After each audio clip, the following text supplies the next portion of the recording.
I don't know what will. Welcome to Kingdom Kickoff presented by Starcade Media. No, we did not come up with a sponsor this year to pay Rich Boldinger, but he is out of the cellar. He's out of the Turkish prison for the past 7 months where he's been residing, and he's here with us once again. Rich, if that doesn't get you jacked up, I don't know what will. It's football season. We're strapped up and we are ready to go, my friend. Oh, you know what? I'm still just kind of looking at those stats from that Super Bowl and thinking at halftime, everybody in Philadelphia is stuffing a cheesesteak in their mouth, thinking I'm in heaven. I've made it. This is it. And boy, did we come out, those boys in the trenches, just slapping people around. That's what's going to happen this year again, folks. I feel it. There was one thing you got to know about a Kansas City Chiefs team. They might do a lot of ballerina acts out there, and they might have the best Pavie, Nureyev, or whoever that ballerina guy is. But I'll tell you what, when it comes tough meets tough, they get it done. I look for another great season, ready to start it to go again, guys.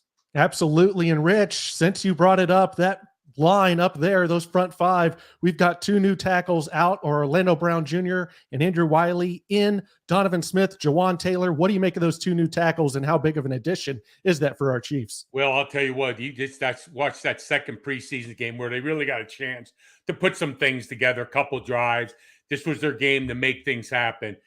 And whether you're a football fan or not, you saw 2 tackles that just finished people all over the place, knock them on the ground, take care of business, love the pass sets, love the way they protect the pocket, give Patrick a chance to step up first. Then if he can bail out, he can do much better.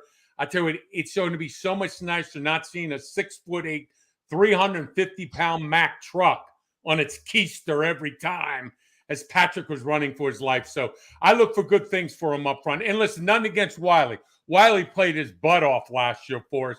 That wasn't his position to tackle. Give the man credit. That's why he is in Washington, because you know why? They needed some toughness up front, and that's why they took him and gave him the money. God bless them. I look for great things out of him up there in Washington. Well, Rich, tonight the Chiefs will be unveiling the Super Bowl 57 banner at Arrowhead Stadium. The pomp and circumstances, it's all here, the eyes of the NFL on Kansas City. But I hate to be this guy. I hate to, especially this early in the show, this early in the season, but I kind of feel like that scene in Ghostbusters where the dark gozer clouds kind of hang over the city of New York City a little bit. With the Chris Jones situation, Travis Kelce has now been ruled out. We just found out about 30 minutes ago. Chris Jones going to be enjoying the game from a suite somewhere in the crowd. Just he bought a ticket. We're not sure, but there is a bit of a dark cloud hanging over this game here as we've been covering this Chris Jones situation all off season long, and it has bled into the regular season, something I never thought possible. Well, that Chris Jones picture, it is rather demonic looking. You know, who are you going to call? It has the devil look about it. I think we ought to tweet this out to him or something so he can take a look at it. You know, it's frustrating, guys. I get it. You know, the guys are in the, you know, never in their life will they ever see this again, and they feel like they're on top of the world. But for Chris Jones, I don't understand it. I think basically what, if I'm correct, the Chiefs are, don't hold me these numbers. From what I hear, it's about 58, 60 million they want to guaranteed for Chris Jones for 2 years. That's basically what he's earned in his first 7 years in the National Football League, if you do the numbers. Yeah, it's right here. You know, where are the Chiefs going wrong? They can't unload. He knows he's got the best quarterback in the National Football League. That's going to have to be compensated. Probably you go to another Super Bowl this year, you're going to have to take care of his contract now. And, you know, Kelce's playing for less money. A lot of other people could. I think, you know what? This team needs you. People aren't going to remember you for what you made. They're going to remember you for what you did on the field. And I just hope whoever he's working with, it seems like they're steering him the wrong direction. But hey, he's a grown man. He can make his decisions. But you know what? There's a lot of people depending on you right now, and I think I'd find it kind of hard to be sitting in a suite looking at this game right now. But then again, he probably saw what Joey Bosa got. What, 5 years, 170 million, 122 guaranteed. But I'm still going to say, Chris, you're not going to get that money from Kansas City going in at 29 years of age. It's just not going to happen. Yeah, as agents, the Katz brothers, Chris Jones is really their only big client. Other than that, it's T.Y. Hilton, who's out of the league, a Byron Pringle. So have you noticed that in your time in the league and just talking to other people that agents could steer a player towards holding out and getting this big contract because the agent needs it so badly since it's their only big client? Well, I believe that's always going on with the agents. I thought a lot of this was eliminated with, depending on how many years you were in the league, what you played, you kind of got set into a position. But Chris knows that no matter what happens, the situation's going to be that he's going to have to deal with it, and next year, because Patrick's going to have to be signed. So whatever numbers he thinks he's going to get, it's probably going to be altered anyways. Guys, I think my camera kind of disappeared. Yeah, we've got you on audio, Rich, which, is 50% good enough. But yes, I'm not really sure. It was unplugged. It is. Guys, remember, it's week 1 for us too. You got to say that. I'm not. No, we just completely lost Rich, guys, and that's what happens here. This is live TV. This is live TV, folks. We do not know how this is going to go, and as soon as Rich gets back, but we do need to check out the inactives while Rich is gone. I think that's a good thing to do here. We got the Lions. Isaiah Buggs is out, not really due to injury. Dan Campbell said it's some personal things, some locker room. Former Alabama player, yeah, not good for the chemistry and culture, so he's sitting him out. And then the other notable person is Emmanuel Mosley there.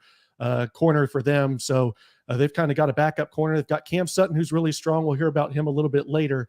But then Emmanuel Mosley being out is a big one that I think the Chiefs can take advantage of. And then the Chiefs inactives, obviously, Travis Kelce's the big name there. Chris Jones isn't playing. Rich is inactive. He won't be out there on the offensive line for us.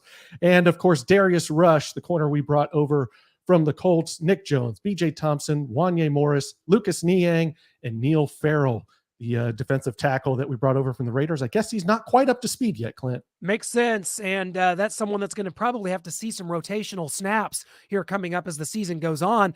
And that does bode well for the Chiefs, though, when it comes to Kadarius Toney in, L'Jarius Sneed in. These were limited participants in practice this week.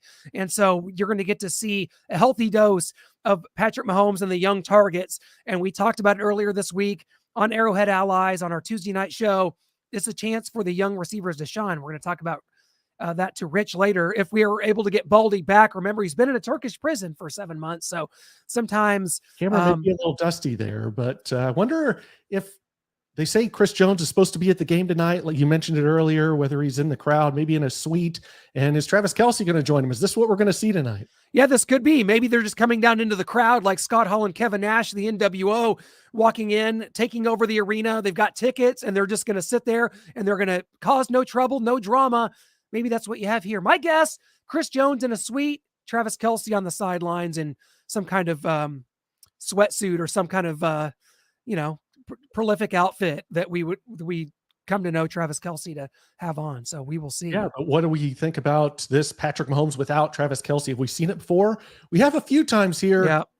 We've got Patrick Mahomes' first game against the Broncos. Obviously, they were kind of sitting all their starters. That's why Patrick Mahomes got in, and his leading receiver was Albert Wilson and then Demetrius Harris.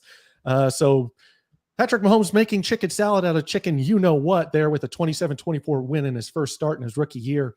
And then we've got the Chiefs against the Steelers. You have Byron Pringle, Derek Gore. Tyreek Hill was out there, people say, but he only had 2 catches for 19 yards. So how effective was he? Even without Travis Kelce, they didn't go to him.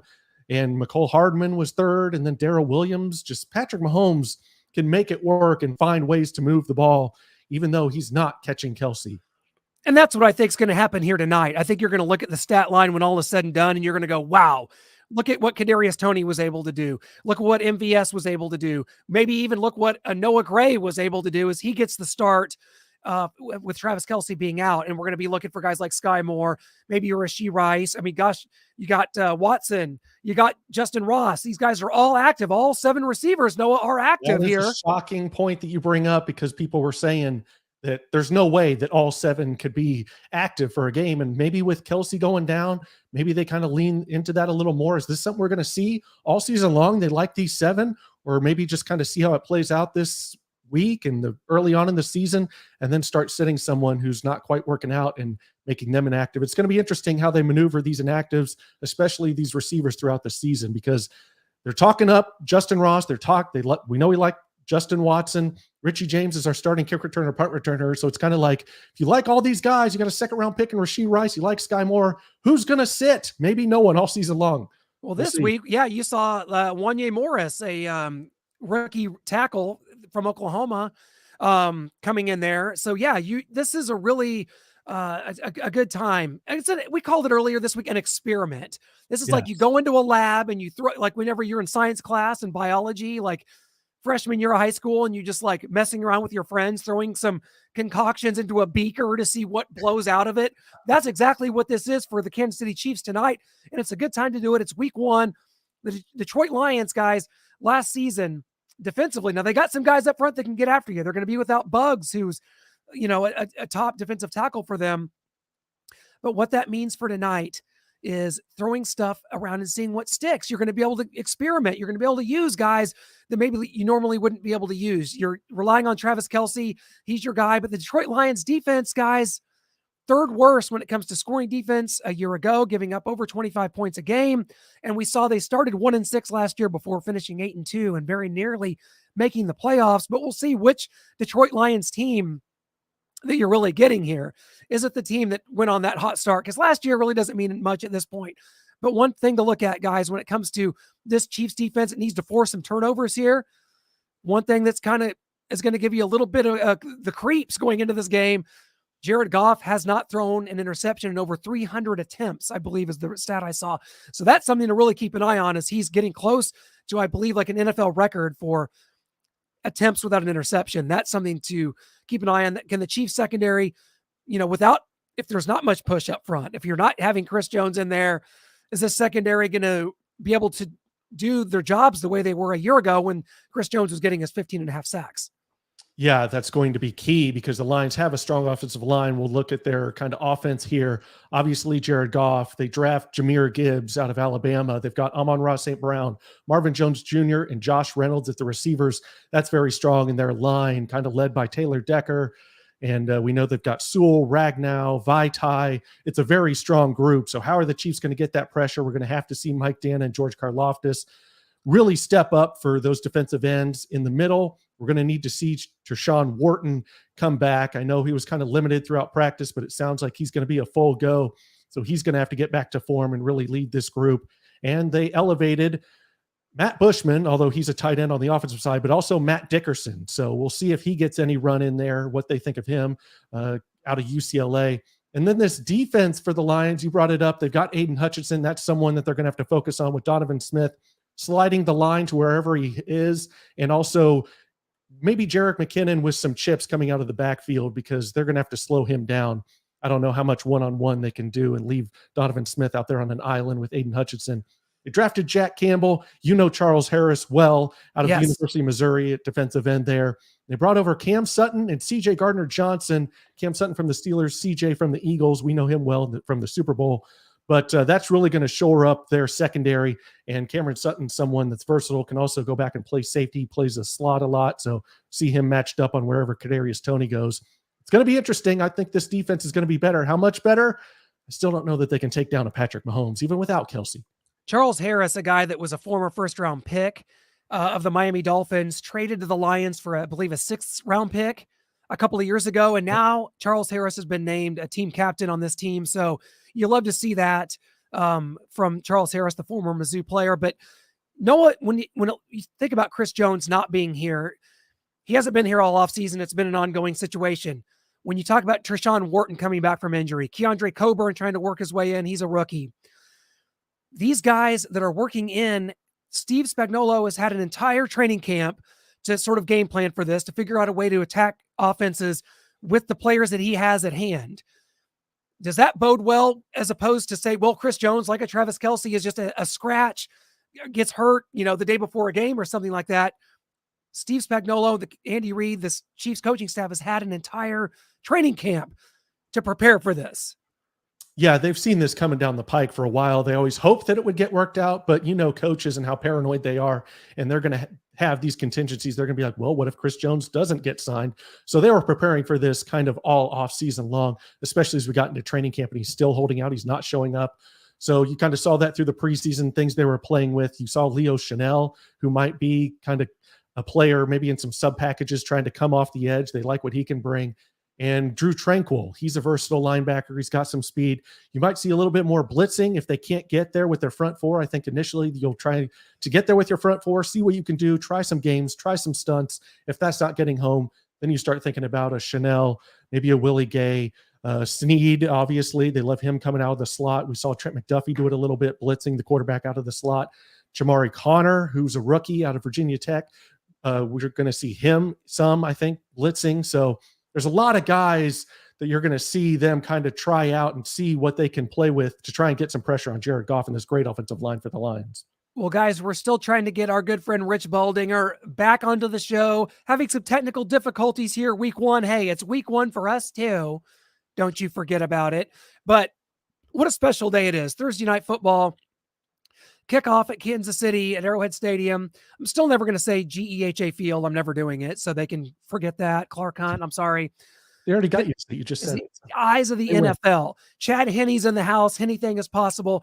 The eyes of the NFL are on Arrowhead Stadium or on Kansas City on a beautiful night that's going to be, around 75 degrees at kickoff. What a beautiful day it is here to get the NFL season going, and the Chiefs have become the face of the NFL. The Chiefs are the gold standard in the National Football League, hoisting a Super Bowl banner here, their second one in 4 years.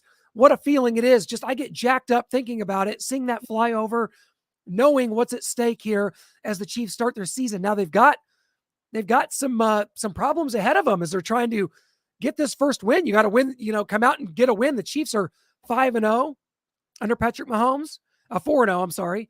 5-0. The Chiefs are 5-0 as Patrick Mahomes is now starting for his sixth straight season. 5-0 when Patrick Mahomes is thrown for an average of 300 yards and 3.5 touchdowns a game. So there you go. Mahomes' season openers, you got it ready. Absolutely. He is just unbelievable in season openers to start a season. I mean, even just on Thursday nights, if you want to go to that, I mean, we've got 4-1 on Thursdays, 71% completions, 11-1 touchdowns to interceptions, passer rating of 112. I mean, this guy is just on fire to start the season. And then if you want to just expand more than that, we thank our friends, Nick Wright and First Things First, for these graphics. They sent those over. We got weeks 1 through 4 here for Patrick Mahomes, 17-3, 60 touchdowns to 6 interceptions in weeks 1 through 4. This guy, if you have Travis Kelce out, if you have Chris Jones out, who do you want to take the reins in the early part of the season, or really any part of the season? He's great in all of them, but we're just looking at the beginning here.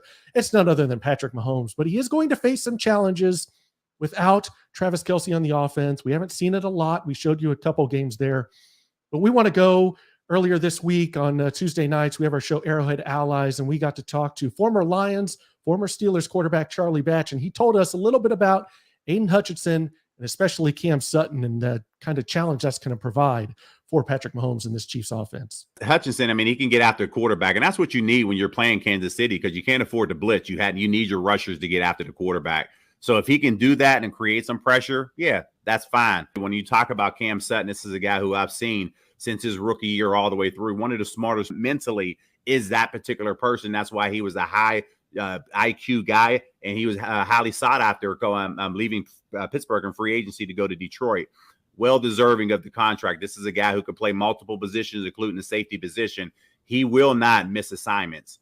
He is very technical to and that's what made him so special here in Pittsburgh. So they do have a gem in that particular piece. It's going to be interesting to see how they evolve him in that defense, because even though he's lining up as a nickel, he can now roll back into that safety position when you start to get in those third downs. And you hear that, just how versatile Cam Sutton is. He knows him well from Cam Sutton starting out his career with the Steelers, and just this year coming over to the Detroit Lions, and how he plays the nickel, how he can move back into the safety. And man, he's just a smart player along the lines of some of the Hall of Famers he was talking about. I'm sure like a Troy Polamalu and just Patrick Peterson that he's gotten to know as he's joined the Steelers this offseason. So that's going to provide a different defense that the Chiefs are going to face. This isn't last year's Detroit Lions. Yeah, it's not. And we met Dan Campbell at the scouting combine this past February in Indianapolis. That's a guy this is a guy that you want to run through a wall for, right? If you're a Detroit Lions player, you're all in. And the Detroit Lions have sold out season tickets. They've sold it out there at Ford Field for the first time in many years. because they believe that this is going to be the time. This is the time that they turn it around.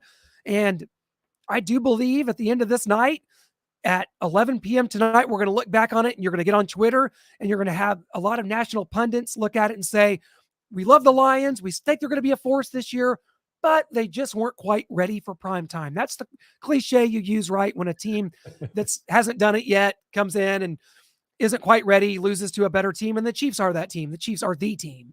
And for Kansas City, when you're a Super Bowl team and you have those expectations every year, you come out and you handle a Detroit Lions team. I liken this back to 2020. If you remember, September of 2020, we're coming off a Super Bowl. COVID's here. There's 10,000 people at Arrowhead Stadium. The Texans roll in. They were a new, hot, up-and-coming team. They'd almost beat the Chiefs. I say almost. They had a 24-0 lead that they lost and wound up losing 54-31. So still by multiple touchdowns. But they were the team that, this is the next group that's going to be able to challenge the Chiefs. And Kansas City just handled them easily. I think it was 34-20 by a couple touchdowns. I don't know if I expect that. I think this is going to be a close game, more of a shootout, more of a game that the Kansas City is going to have to win late. But we've seen Patrick Mahomes. When you have Patrick Mahomes and Andy Reid, they pull it off time and time again. That's what you come to expect, and that's what I see occurring here. And I don't think we're going to be able to have Rich back in. So we're going to. But how do they do that? I want to ask you quickly, okay, we're without Travis Kelce. Do you expect Noah Gray to step up? We've talked about Kadarius Toney and his injury concerns. Looks like he's coming in pretty healthy. We know kind of what MVS is, 600, 700-yard receiver. But Sky Moore, Rashee Rice, Richie James, Justin Watson, Justin Ross. Where are the Chiefs going to go? Where is Mahomes going to go? Is this just going to be maybe we can't really expect a lot out of these guys, out of some of these new receivers? And Sky Moore had an underwhelming rookie year. I know a lot of people are expecting a lot out of him, 800,000 yards. We've heard it. We're not super high on Sky Moore. This is his chance to prove us right, especially without Travis Kelce. And without Isaiah Buggs, that's kind of up the middle of their defense. Do we try to run the ball up the middle of the defense? How do the Chiefs make this work tonight on offense? I think it's going to be a balance, and I think you named every single player that's going to contribute. I think that it's going to be a stat line when you look at it at the end of the night that, wow, Kadarius Toney had 6 catches. MVS, 7 for 85. Well, maybe Noah Gray has 4 or 5, maybe a touchdown. I think you're just going to look at this at the end of it and say, this is the ultimate weapon by committee. Chiefs attack every single play. You never know where it's going to come from. You're going to hit Isaiah Pacheco on a lot of these plays up the middle. You're going to try to get Jerick McKinnon involved in the passing game, and it's going to, I think, overwhelm the Detroit Lions. Maybe the Travis Kelce thing being an opportunity for someone that maybe wouldn't have had it otherwise, or maybe you're trying to force balls to Kelce, especially in the red zone, that instead maybe a Rashee Rice comes in. Maybe it's a Justin Watson. Maybe it's a Justin Ross that Chiefs fans are clamoring to see. And tonight maybe is that night. It's going to be that night for someone. Who's it going to be? Draw a name out of a hat. Patrick Mahomes. We had Pat Mahomes Sr. on our Arrowhead Allies show a couple weeks ago. He said on that show, Patrick does not matter if you're a first-round pick, if you're Travis Kelce, if you're Justin Ross, whoever you are out there, Rashee Rice, you're a rookie. The ball's coming to you, so look for it, and that's what's going to be tonight.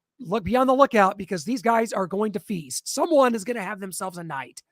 I'm looking forward to it. We'll see if it's Sky Moore like everyone's projecting or not, but I want to look at the defensive side of the ball here for the Chiefs, because there's this secondary. If the front's not getting enough pressure without Chris Jones, then what's this secondary going to do? We really like Trent McDuffie, Jalen Watson, Joshua Williams, but Brian Cook is stepping into that safety role with Juan Thornhill gone to the Browns. And this Lions offense has some firepower. Amon-Ra St. Brown, one of the best up-and-coming receivers in football. Marvin Jones Jr., a true technician, veteran. And then Josh Reynolds is just a guy who can get it done. Had a lot of successful years with the Rams, and last year is really good with the Lions. And they drafted Jahmyr Gibbs. So I don't know. If we're not getting any pressure up front, they're going to have to manufacture it. And if that Lions offensive line is just a brick wall that the Chiefs can't get through, I think this secondary could struggle with the talent that the Lions have on the outside. It could. And you talked about Marvin Jones Jr., a player that I wanted the Chiefs to sign in free agency a couple years ago. And he's proven to be into his 30s, a very viable option. And the Lions are, and I mean, let's face it, you don't look at the Detroit Lions and think, well, this is an offensive powerhouse coming to Kansas City, but it has the potential certainly to be, especially in the NFC and their division. A lot of people picking the Lions to win the NFC North. You're one of them. And I completely understand why. I mean, this is, when you look at it on paper, the way Jared Goff is playing his best football since I hate to say it, the 2018 season when they made it to the Super Bowl, should have been playing the Kansas City Chiefs in that Super Bowl in Atlanta. I still live in the past. Hey, you see, you got a KISS poster behind me, and that's just kind of what I do. So yes, you're right. The secondary, when you talk about Brian Cook taking over for Juan Thornhill, I think Brian Cook's a guy that has more upside than Juan Thornhill had. He was kind of just a guy. I think Justin Reed's kind of just a guy. So could Brian Cook become that playmaker? Preseason, so yes, he did. Can Brian Cook become a guy, someone that can come out there and make plays for you instead of just being sort of just existing back there? That's what you're going to have. We saw Jalen Watson take over that role early last season. You saw Joshua Williams later in the season after he got benched midway through the year. The Chiefs have a lot of young players in the secondary. L'Jarius Sneed is already a star back there. So they are going to have their hands full. The ball's going to be up in the air. There's going to be a moment. Someone's going to have to make a play because, like you said, I don't see the front for getting a lot of pressure. Maybe Steve Spagnuolo is the best in the NFL at manufacturing that pressure.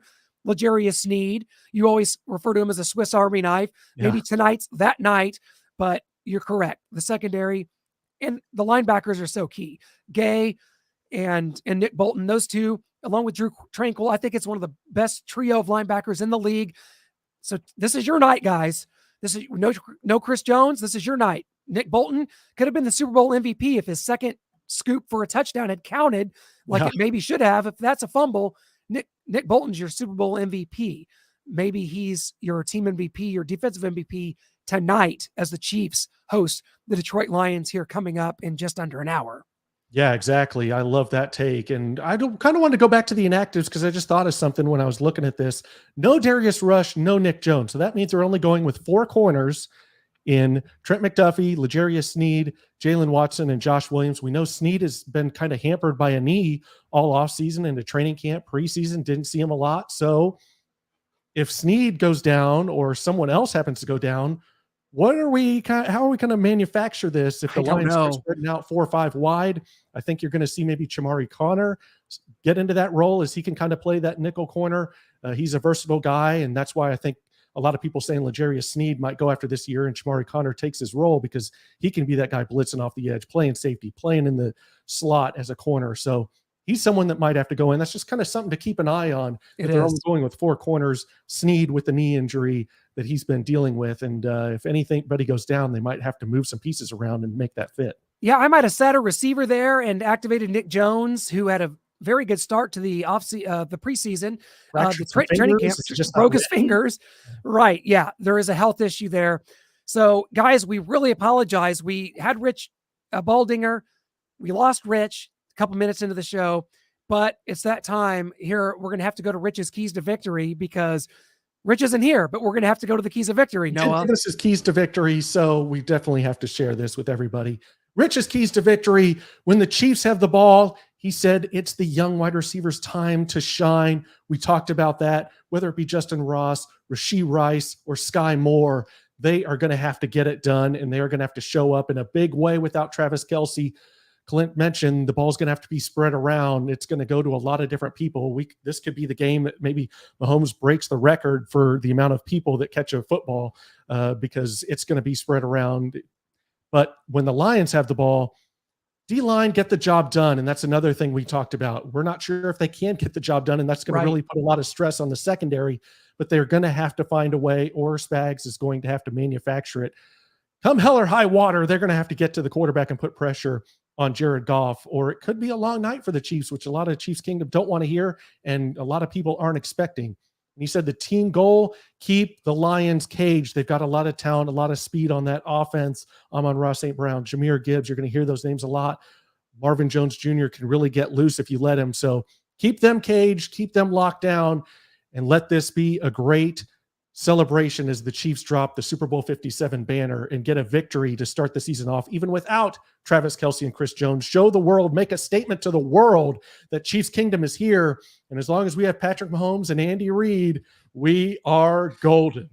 It's great, guys. If you're heading into Arrowhead Stadium, if you're still at your tailgate, you're watching us here on Kingdom Kickoff, we appreciate you. We can't thank you enough for your support here at Starcade Media at Kingdom Kickoff. We apologize once again. Rich Baldinger, our third co-host, had some technical problems, wasn't able to get back on the stream. We will get that corrected.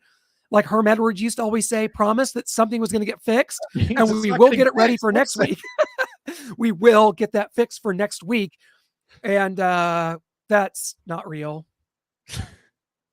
We do have our predictions, and along with our predictions, we might also have Baldy. It looks like he's coming back in here. Yo. Baldy, we're just getting into your keys to victory on our predictions just in time, so we're heading out here, buddy. I apologize, guys. I'm not really sure what the situation is there, but it may be because I'm holding out for that $57 million. Exactly. You know? But I'll take 52. I'll take 52 if that's all you can offer me. That's okay. Team player. That's what we want to see around here. It's quite shocking that 4 systems crashed.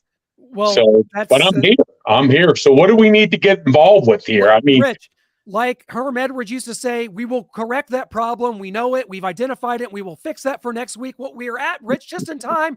Your keys to victory, we kind of ran through them, but take us through it, bud, and then we'll get our predictions. Yeah, I'll tell you what. I think, a lot of young receivers there, guys. We want to see Rashid Rice, Ross, everybody. What's their impact going to be on the field tonight? How are they going to interact? How are they going to play out there in the field? When you lose a guy like Kelce, we know what our running back position can do, but I want to see something out of these guys on the outside. How are they going to move? How are they going to create separation? Let's see them become part of a number of the greatest offense. When the Lions have the ball, hey, we just got to make sure the D-line doesn't make any excuses. We know we have no Chris Jones out there in the field. Suspension. Hey, listen, guys up front got to get it done. This is a team that's going to want to run the football. They want a quick start, but keep them locked in the cage, and we'll come away with victory at home tonight. I love to hear that, Rich. I mean, there's just music to my ears right there. We need it to come true as they're dropping the banner. We've got to make a statement to the world that even without Kelce and Mahomes, or without Kelce and Jones, we are just fine. I think we will be. I really do. Listen, if there's one thing you know about Andy, that's why I think a lot of times people look at those preseason and they try to figure out this team. You can't, because he's interchanging so many parts. He's getting everybody, because somewhere along the line, this is what we talk about.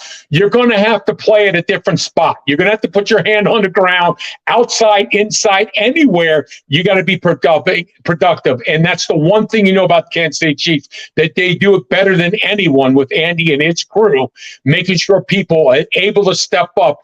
Maybe not where they need to be, but they're going to help this football team. So they're going to get things done as long as Patrick Mahomes is on that field, Andy Reid is on the sidelines. You got to feel victory is going to be in the hands of the Kansas City Chiefs. Well, here we go. It's prediction time. Rich, you're just in time, back in the stream.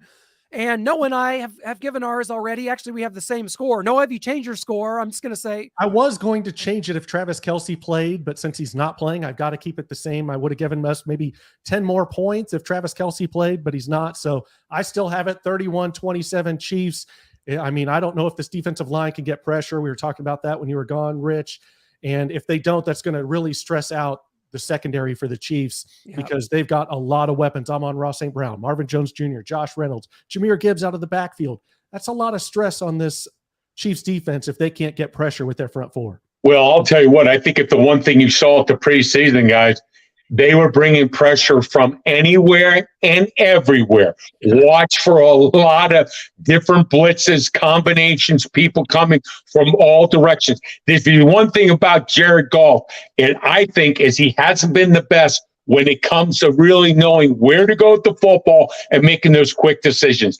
Tonight, I am telling you, the Spagnuolo is going to pull the tricks out of the bags. I look for the Chiefs in a big victory tonight, 31-14. I know Detroit's got some firepower, but the one thing they don't have is the belief that they can win yet. And coming into Arrowhead on a Thursday night, and it's hot out here right now with the new O-line and Andy Reid on the sidelines, folks, lock it up quick. Chiefs come away with victory. There it is. Rich, I love it. Noah, here we go. I have the same score prediction as you, 31-27. We talked about all the facets leading up to this. Kingdom Kickoff is here.